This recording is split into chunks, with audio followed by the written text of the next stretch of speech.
Bienvenidos sean todos ustedes a este repaso de lección de escuela sabática. En la lección número 7 para el 12 de noviembre del año 2022, titulada La victoria de Cristo sobre la muerte. De antemano quiero agradecerles por cada uno de sus likes y suscripciones a nuestro canal Estudiando el Verbo. Quiero enviarles un saludo a cada uno de ustedes, donde quiera que se encuentren. Y como siempre quiero decirles que el propósito de esta lección es presentarles a ustedes el Evangelio eterno, ¿sí? Y de esa manera, ¿sí?, cumplir con el mandato del Señor. Así que vamos, antes de abrir la palabra de Dios, el libro de libros, hacer una oración. ¿Me acompañan? Bendito sea nuestro Padre que estás en los cielos. Te alabamos, te glorificamos, Padre eterno, porque solamente tú lo mereces. Y te agradezco, oh Señor, en esta hora, porque nos das el privilegio y el tiempo y tanto el querer como el hacer, por tu buena voluntad, por tu gracia y misericordia, el que podamos tener un tiempo de comunión contigo a través de tu palabra. Habilítanos con poder, Padre eterno, en esta hora para que podamos entender y comprender tu palabra, Señor. Que tu Espíritu Santo nos dirija y nos lleve a la verdad, Señor. Gracias por escucharnos, gracias por cada una de tus bendiciones, porque en Cristo Jesús oramos, te suplicamos y te rogamos todo. Amén. La victoria de Cristo sobre la muerte. Quiero invitarles para que vayamos, como siempre, al versículo de memoria que se encuentra en el libro de Revelaciones o Apocalipsis, el capítulo 1, versículos 17 y 18. Miren lo que dice la palabra de Dios, cómo está escrito. Cuando le vi, caí como muerto a sus pies, y él puso su diestra sobre mí, diciéndome: no temas, yo soy el primero y el último, el que vivo y estuve muerto, mas he aquí vivo por los siglos de los siglos, y tengo las llaves de la muerte y del Hades. Para poder comprender plenamente la resurrección de nuestro Redentor y Salvador, Cristo Jesús, aun con nuestra limitada mente, a consecuencia del pecado en nuestra naturaleza humana, es necesario también comprender la naturaleza dual de nuestro amante Jesucristo. Como hombre verdadero, asumió los pecados de la humanidad caída, para que hoy usted y yo, mediante la fe en Él y por la gracia de Dios, tengamos un seguro acceso a la fuente de vida que está en Cristo Jesús. Es su justicia, su amor, su gracia, su abnegación y sacrificio en la cruz lo que nos permite, si estamos dispuestos, tener esperanza aún después de nuestra muerte. Como Dios, el Señor, la muerte no lo pudo retener por mucho tiempo, pues aunque se despojó de su divinidad y asumió forma de siervo, su vida fue sin pecado, razón por la cual el Padre lo resucitó. Como hombre cumplió con la ley de Dios y nunca se encontró en él ningún pensamiento de pecado. Cristo dio ejemplo al mundo que se puede vivir sin pecar. Su resurrección es muy importante en la fe cristiana, porque una vez que aceptemos ser regenerados mediante la obra especial del Espíritu Santo, como parte del plan de salvación de Dios para la humanidad, Dios ha prometido que veremos cara a cara a nuestro Salvador y comprobaremos verdaderamente que Dios cumple siempre sus promesas a todo aquel que en Cristo crea. La muerte de Jesús en la cruz, sin duda, estimados amigos y hermanos en Cristo, es sin duda la base de nuestra redención. Colosenses 1:14. Pero un Salvador que está muerto no puede salvar a nadie. Por eso Cristo resucitó. ¿Cómo? Cristo resucitó. La resurrección de Jesús es el sello que marca la victoria definitiva sobre el pecado y la muerte. Es también la garantía de nuestra propia resurrección. Y en esta lección vamos a ver dos aspectos importantes. Número 1, la resurrección de Jesús. En este punto vamos a ver los impedimentos y la victoria. Número 2, vamos a ver los testigos, los que resucitaron con Él y los que lo vieron. Y número 3, la importancia de la resurrección. Y si Cristo no resucitó, como dice el apóstol Pablo, vana es nuestra predicación, ¿verdad? Entremos al punto número 1, la resurrección de Jesús. Vamos a ver el primer aspecto, los impedimentos. Para ello quiero invitarles rápidamente para que vayamos a la palabra de Dios, al Evangelio de Mateo, al capítulo 27, versículo 66. ¿Qué dice la palabra de Dios? ¿Cómo está escrito? Entonces ellos fueron y aseguraron el sepulcro, sellando la piedra y poniendo la guardia. Una piedra, un sello y unos pocos soldados romanos fueron los medios idóneos para impedir que los discípulos de Jesús robasen su cuerpo. Había ciertos comentarios acerca de que Jesús resucitaría, y por lo regular, en vez de creer eso, sí, el mundo, en este caso los que no sabían de que el tiempo había llegado, sí, y que Jesús aparecería, temieron que robasen su cuerpo. Quiero invitarles para que vayamos ahí mismo en el versículo 62 y al 66 de Mateo 27. Miren lo que dice la palabra de Dios. Al día siguiente, que es después de la preparación, se reunieron los principales sacerdotes y los fariseos ante Pilato, diciendo: Señor, nos acordamos que aquel engañador dijo, viviendo aún, después de 3 días resucitaré. Manda pues que se asegure el sepulcro hasta el tercer día, no sea que vengan sus discípulos de noche y lo hurten y digan al pueblo: resucitó entre los muertos, y será el postrer error peor que el primero. Y Pilato les dijo: ahí tenéis una guardia, id y asegurarlo como sabéis. Entonces ellos fueron y aseguraron el sepulcro, sellando la piedra y poniendo guardia. Pero habría otro impedimento, ¿verdad?, en este punto de tiempo en que Jesús habría de resucitar. Los discípulos de Jesús eran un puñado de galileos no muy valientes. Habían huido despavoridos durante el arresto de Jesús y se mantenían ocultos en un rincón de Jerusalén por miedo a los judíos, ¿verdad?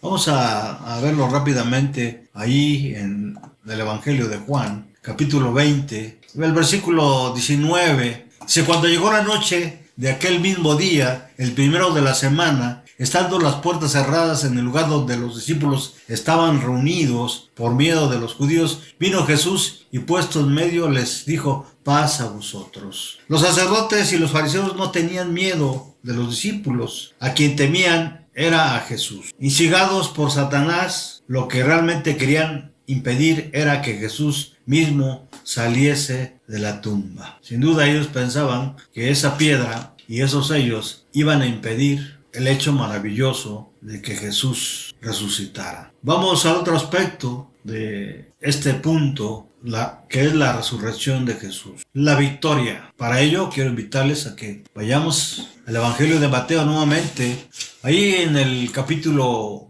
28, versículo 2. Es el último capítulo de este evangelio. Miren lo que dice al hablar de la resurrección. Y hubo un gran terremoto, porque un ángel del Señor, descendiendo del cielo y llegando, removió la piedra y se sentó sobre ella. Este hecho, sin duda, no había sido previsto por su incredulidad, por los fariseos, los sacerdotes y príncipes del pueblo que estaban en contra del Señor. Ellos pensaban que Jesús iba a tratar, o los discípulos iban a tratar de robar el cuerpo. Piedra, sello y guardia temblaron ante la presencia de un solo ángel de Dios. Al llamado del Padre, el Hijo recuperó la vida que había entregado. ¿Cómo? Al llamado del Padre, el Hijo recuperó la vida que había entregado. Vamos rápidamente al libro de los Hechos, al capítulo 2, versículo 24. ¿Qué dice la palabra de Dios? Al cual Dios levantó, suelto los dolores de la muerte, por cuanto era imposible que fuese retenido por ella. Ya en nuestra introducción habíamos dicho que era imposible que el Hijo de Dios fuera retenido por la muerte.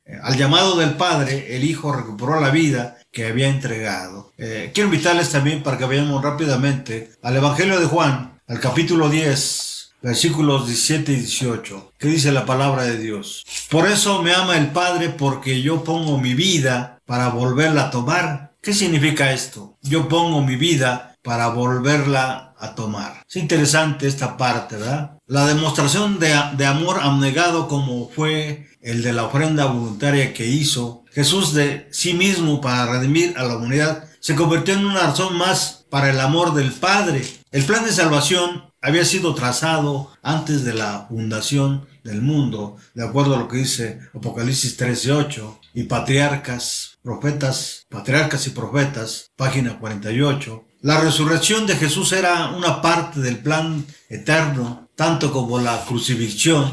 Jesús habría de pasar bajo el dominio de la muerte, pero solo por un breve periodo. Salmos 16:10 y Hechos 2:31-32. Y después saldría glorificado para hacer la resurrección y la vida, y el intercesor del hombre como resultado de su humillación. El Padre lo ensalzaría grandemente y le daría un nombre que está por encima de todo nombre. Los ancianos, pero volvamos nuevamente a la lección, volvamos a la victoria de Cristo sobre la muerte. Los ancianos recurriendo al soborno, intentaron que el pueblo creyera lo imposible. Unos soldados se habían dormido mientras los discípulos ya hacían rodar una pesada y ruidosa piedra y se llevaban del cuerpo de Jesús. Ese fue lo que ellos dijeron a los soldados que contaran. Quiero invitarles para que vayamos al Evangelio de Mateo nuevamente, al capítulo 28, versículos 11 al 15, rápidamente. Vamos a ver el informe de la guardia, ¿verdad? Lo que los sacerdotes y fariseos querían que el pueblo supiera. Dice, mientras ellos iban, he aquí unos de la guardia fueron a la ciudad y dieron aviso a los principales sacerdotes y todas las cosas que habían acontecido. Y reunidos con los ancianos y habido consejo, dieron dinero a los soldados,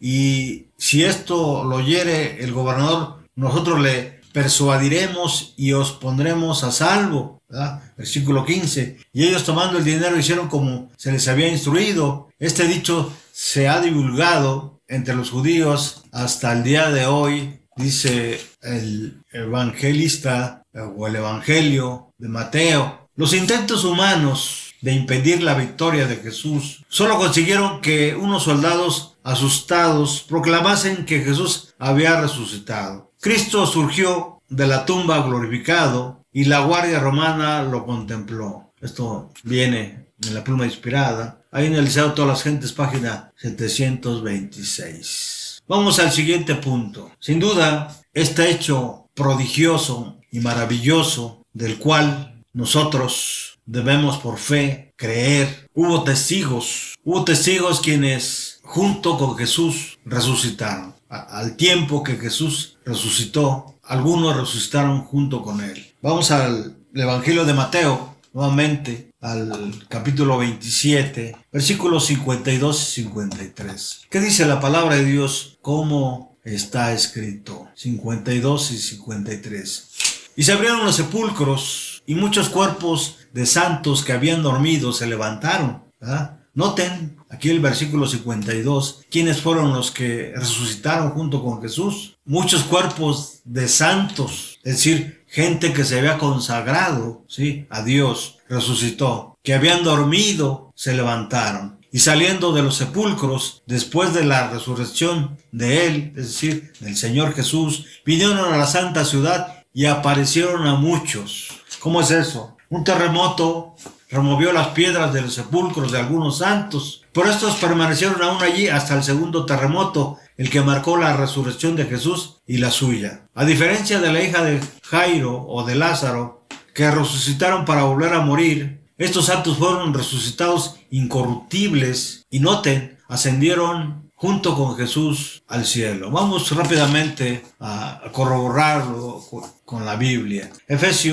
Libro de Efesios, capítulo 4, versículo 8, que dice la palabra de Dios. Por lo cual dice, subiendo a lo alto llevó cautiva la cautividad y dio dones a los hombres. ¿Qué significa esto? Significa que al momento de que Jesús resucita, junto con él, algunos santos resucitaron, quienes dieron testimonio o fueron testigos, no solo de la resurrección de Jesús, sino de su propia resurrección. Y fueron ascendidos junto con Jesús al cielo.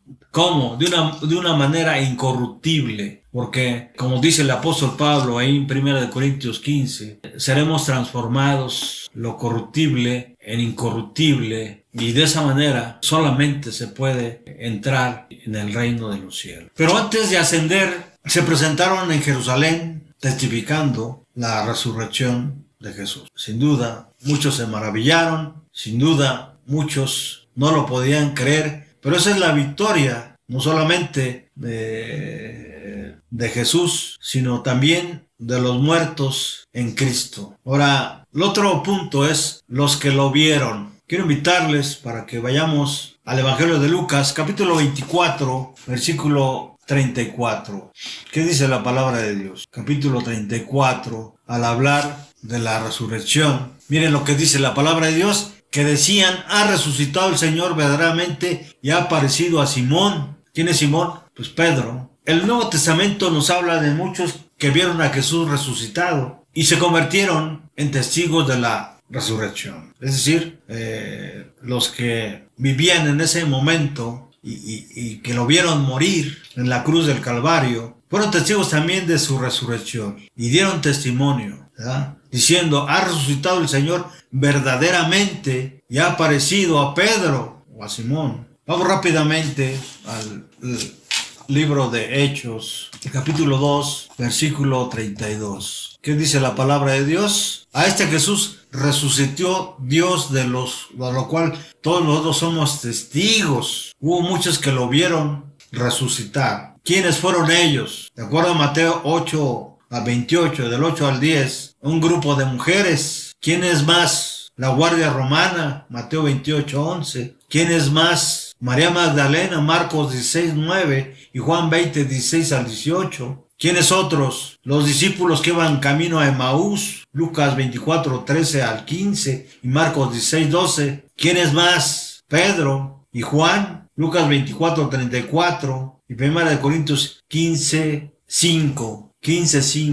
Vamos a esa cita de 1 Corintios 15, 5, donde el apóstol Pablo nos habla acerca de la resurrección, no solamente de Jesús, sino la de todos nosotros, una vez que Cristo haya venido por segunda vez. Miren lo que dice: y que apareció a Cefas, es decir, a Pedro, y después a los 12. ¿A quiénes más? A los apóstoles, cuando estaban reunidos en el aposento alto, Marcos 16, 14 y Juan 20, 19. ¿A quiénes más? Aquel que decía: hasta no ver, no creer, Juan 20, 24 al 26. ¿A quiénes más? A más de 500 personas. Vamos rápidamente al versículo 6 de 1 Corintios 15. Dice: después se apareció a más de 500 hermanos a la vez, de los cuales muchos viven aún y otros ya duermen. Versículo Mateo 28. Vamos rápidamente estas citas que son muy importantes, ¿sí? Y que dan testimonio de cómo Jesús resucitó. Pero los 11 discípulos se fueron a Galilea, al monte donde Jesús les había ordenado, y cuando lo vieron le adoraron, pero algunos dudaban. Aquí también se le apareció a Jacobo, el hermano de Jesús, 1 Corintios 15, 7. ¿A quién más? A Pablo. Vamos al 1 Corintios 15 nuevamente. También hasta Pablo se le apareció.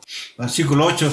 Dice: y al último de todos, como un abortivo, me apareció a mí, sin duda, camino a Damasco, ¿verdad? Ahí fue donde Pablo se convirtió. Ahí fue donde Pablo, su vida fue transformada. Ahí fue donde Pablo se convirtió en un héroe del Evangelio, un paladín de Cristo. Por eso, sin duda, es interesante cada una de sus epístolas. Pero también hay algunas citas donde él afirma su fe cuando dice: para mí el vivir es Cristo y el morir es ganancia. Por la fe, también nosotros somos testigos de su resurrección. Quiero invitarles para que vayamos al Evangelio de Juan nuevamente, al capítulo 20, versículo 29. ¿Qué dice la palabra de Dios? Jesús les dijo: porque me has visto, Tomás, ¿creíste? Bienaventurados los que no vieron y creyeron. Esos somos nosotros. Aunque no vimos, creemos que Jesús resucitó. Yo digo amén. Ahora, ¿qué importancia para nosotros o para el mundo tiene la resurrección de Jesús. El apóstol Pablo afirma categóricamente ahí en 1 Corintios 15:20, en esto se basa la importancia de la resurrección de Cristo. Mas ahora Cristo ha resucitado de los muertos, primicias de los que durmieron es hecho. Vamos a la versión Reina Valera rápidamente, 60, para ver si nos da un poquito más de claridad. 1 Corintios 15:20. Mas ahora Cristo ha resucitado de los muertos, primicias de los que durmieron es hecho. Si nosotros vamos al comentario bíblico adventista, a esta cita, y leemos mas ahora, significa que Pablo ha demostrado históricamente la verdad de la resurrección de Cristo, 1 Corintios 15:5-8, y ha destacado los efectos destructivos de negar la resurrección. Ahora puede afirmar que ha demolido la enseñanza negativa y afirmar triunfalmente la certeza de la resurrección de Cristo. La expresión más ahora graba esta certeza en la mente de los lectores de Pablo. Ahora, ¿qué significan las primicias o premisas? A los antiguos israelitas se les ordenó que presentaran la primera gavilla de la cosecha de cebada al sacerdote, quien la mecía ante el Señor como una promesa de la cosecha completa que seguiría. Esta ceremonia debía celebrarse el día 16 del mes de Nisan, Levítico 23 del 10 al 11. La cena pascual se comía el 14 de Nisan, 1 Corintios 15:5, y el 16 se ofrecían las primicias, la gavilla mecida de las primicias, o promesa de la gran cosecha que seguirá cuando todos los justos muertos sean resucitados en la segunda venida de Cristo. 1 Corintios 15:23 y 1 Timoteo 4 del 14 al 16. Las primicias eran una ofrenda que se presentaba ante Dios de lo primero y lo mejor que producía el campo, Deuteronomio 16 del 1 al 11. Representaba a toda la cosecha. Según 1 Corintios 15, si Jesús no resucitó, nuestra fe no tiene sentido, dice el apóstol Pablo, es vana. Pero porque Jesús ha resucitado, versículo 14, nuestra predicación tiene sentido. Versículo 15, testificamos que Dios es veraz, es decir, que siempre cumple sus promesas. Versículo 6, creemos que también que nosotros resucitaremos. Versículo 17, tenemos fe en el perdón de los pecados. Versículo 18, veremos a aquellos que la muerte nos arrebató. Versículo 19, tenemos esperanza de una vida mejor. Y finalmente, la resurrección de Jesús nos asegura la victoria sobre el último enemigo, que es la muerte. 1 Corintios 15, 26, 54 y 55. Por lo regular, el mundo no piensa de esta manera cuando se refiere a la muerte. Se refiere a ella como algo que no hay solución. Pero Cristo ha dicho, y todos lo sabemos, a veces se nos olvida, yo soy la resurrección y la vida. El que cree en mí, aunque muera, vivirá. ¿Por qué? Porque Él ha obtenido la victoria sobre la muerte y ha vencido el pecado. Terminamos, como siempre, con una cita de la pluma inspirada, El Deseo de todas las gentes, página 729. Cristo resucitó de entre los muertos como primicia de aquellos que dormían. Estaba representado por la gavilla agitada, y su resurrección se realizó en el mismo día en que esa gavilla era presentada delante del Señor. Durante más de 1000 años se había realizado esa ceremonia simbólica. La gavilla dedicada a Dios representaba las mies, así también Cristo, las primicias, representaba la gran mies espiritual que ha de ser juntada para el reino de Dios. Su resurrección es símbolo y garantía de la resurrección de todos los justos muertos. Porque si creemos que Jesús murió y resucitó, así también traerá a Dios con él a los que durmieron en Jesús. 1 Tesalonicenses 4:14. Qué promesa tan maravillosa, qué esperanza que no está tan lejana. Para ello quiero invitarles a que nos preparemos, que no seamos como los siervos necios que teniendo un tesoro tan grande y maravilloso lo llevemos a enterrar. Que Dios les bendiga y hasta pronto.